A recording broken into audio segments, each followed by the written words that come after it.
आखिर कनाडा चाहता क्या है? क्यों वो ये सब कर रहा है? पाकिस्तान क्यों निजर को मारना चाहेगा? ये निजर है कौन? वियना कन्वेंशन है क्या? डिप्लोमेटिक इम्यूनिटी क्या है?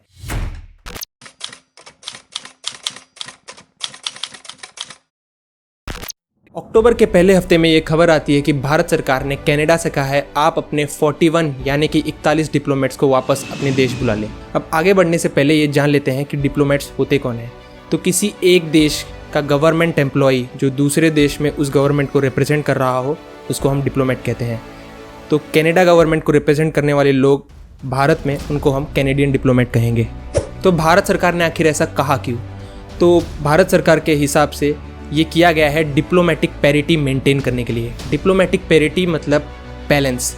अब देखा जाए तो कैनेडियन डिप्लोमेट्स की संख्या जो कि भारत में है वो कई ज़्यादा है अगर हम इंडियन डिप्लोमेट्स की संख्या कनाडा में कंपेयर करें। तो इस नंबर को बैलेंस करने के लिए ये मूव लिया गया है। तो कनाडा ने जब ये बात सुनी तो कनाडा को बात ये कुछ खास पसंद आई नहीं और कनाडा का कहना था कि भारत ने वियना कन्वेंशन के रूल्स को वायोलेट किया है, वियना कन्वेंशन को रूल्स को तोड़ा है। अब ये वियना कन्वेंशन है क्या? तो वियना कन्वेंशन लाया गया था ताकि दो देशों के बीच में फ्रेंडली रिलेशनशिप बना रहे। तो वियना कन्वेंशन का एक प्रिंसिपल बात करता है डिप्लोमेटिक इम्यूनिटी के बारे में। अब डिप्लोमेटिक इम्यूनिटी क्या है? डिप्लोमेटिक इम्यूनिटी मतलब कुछ रूल्स और रेगुलेशन से एक्सेप्शन यानी कि छूट। एग्जाम्पल से देखा जाए तो कैनेडियन डिप्लोमेट्स जो कि भारत में काम कर रहे हैं उन पे कुछ रूल्स और रेगुलेशंस भारत के लागू नहीं होंगे ताकि वो फ्रीली काम कर सकें।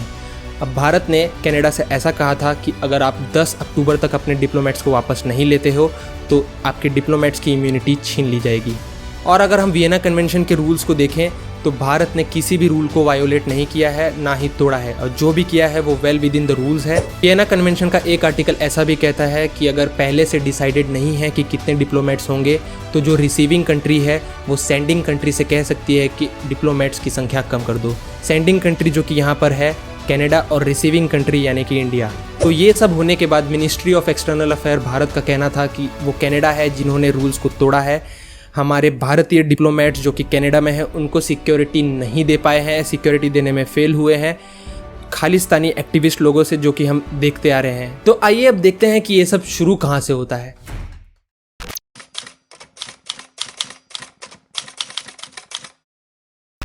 तो ये सब शुरू होता है 18 जून 2023 को, जब हरदीप सिंह निज्जर जो कि इंडिया के लिए एक वांटेड टेररिस्ट है उसकी हत्या हो जाती है। हत्या कैसे होती है? दो अनजान व्यक्ति हुडी और स्कार्फ पहनकर उसकी गाड़ी रोकते हैं और उसे 50 गोली मारते हैं, जिसमें से 34 गोली उसके शरीर पर लगती है और उसकी वहीं पे हत्या हो जाती है। लेकिन आइए देखते हैं ये निज्जर है कौन।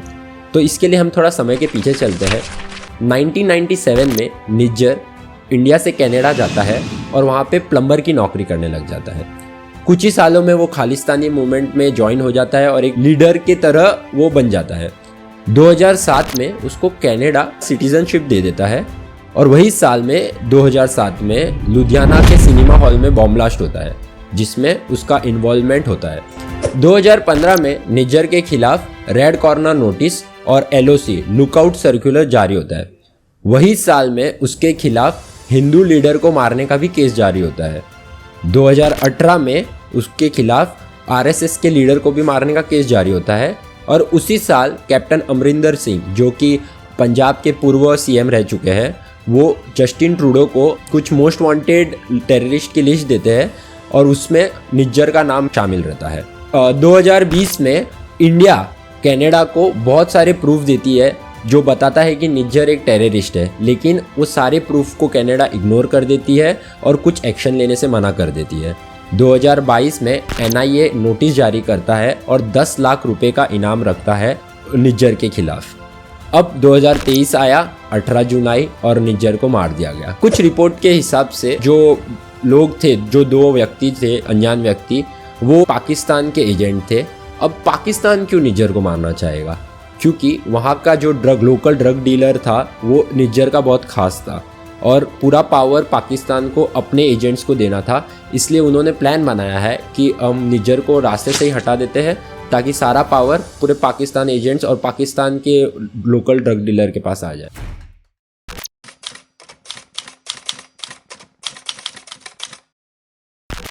आखिर कनाडा चाहता क्या है? क्यों वो ये सब कर रहा है? और ये बात आज की नहीं है, आज से पहले भी उसने काफ़ी बार गैंगस्टरों को वहाँ पे रहने की जगह दी है और निजर को वहाँ पे उसने कैनेडियन सिटीजनशिप भी दे रखी है। और जैसे कि वहाँ वो रह रहे हैं और उन्हें रहने के लिए सिटीजनशिप दे रखी है, तो उन पे काफ़ी खर्चा भी होता होगा और वो पैसा आ कहाँ से रहा है। तो अगर उनको ये नहीं पता है तो मैं बताता हूँ कि ये पैसा कहाँ से आ रहा है। जैसा कि बहुत सारे स्टूडेंट्स जाते हैं दूसरे देश में पढ़ने के लिए, तो वैसे ही इंडिया से काफ़ी स्टूडेंट्स वहाँ पढ़ने गए हैं और अगर उन्हें स्टैट्स नहीं पता हो तो मैं बता देता हूँ कि 40% जो स्टूडेंट्स हैं, इंटरनेशनल स्टूडेंट्स वहाँ जो पढ़ रहे हैं, वो इंडिया के हैं। और यह तादाद, अगर आप तादाद नंबर्स आंकड़ों में बात करें तो वो आंकड़ा है 3 लाख से ज़्यादा, जिसमें से 80,000 से ज़्यादा स्टूडेंट्स कॉलेजेस के हैं और 2 लाख से ज़्यादा स्टूडेंट्स वहाँ पे यूनिवर्सिटीज़ में पढ़ रहे हैं। तो मैं आपको ये बताता हूँ कि अगर यह स्टूडेंट्स कल को अगर मान लीजिए वापस आ गए, यही रिलेशनशिप इंडिया और कनाडा का बना रहा, तो होगा ये कि उनको उनके यहाँ जो इकोनॉमिक क्राइसिस हो जाएंगे, क्योंकि यहाँ से जो स्टूडेंट्स जा रहे हैं वो वहाँ पे रहने के लिए वहाँ के इंस्टीट्यूट्स फीस भर रहे हैं, टैक्सेस भर रहे हैं। तो इसी सब से वो जो उनको गैंगस्टर्स है वहाँ पे रहने की जगह मिल रही है, तो यही सारा पैसा उन्हें मिल रहा है। तो उनको ये बात अच्छे तरह से समझ लेनी चाहिए कि कल को अगर ये स्टूडेंट्स, ऐसा नहीं है कि सिर्फ कनाडा ही उनके पास ऑप्शन है, उनके पास ऑप्शन भी बहुत सारे हैं।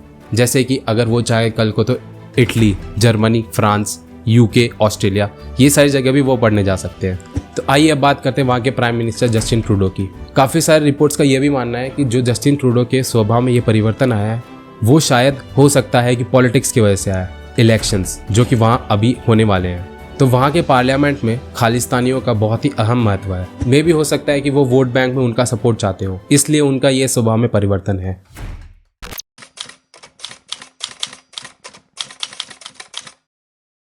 कनाडा, पाकिस्तान, चाइना, ये सब इंडिया के अगेंस्ट क्यों है? क्योंकि the future belongs to India, ऐसा मानना है अमेजॉन के फाउंडर जेफ बेजोस का। And truly the future belongs to India. आपका क्या मानना है? Do let us know in the comment section. तब तक के लिए जय श्री राम।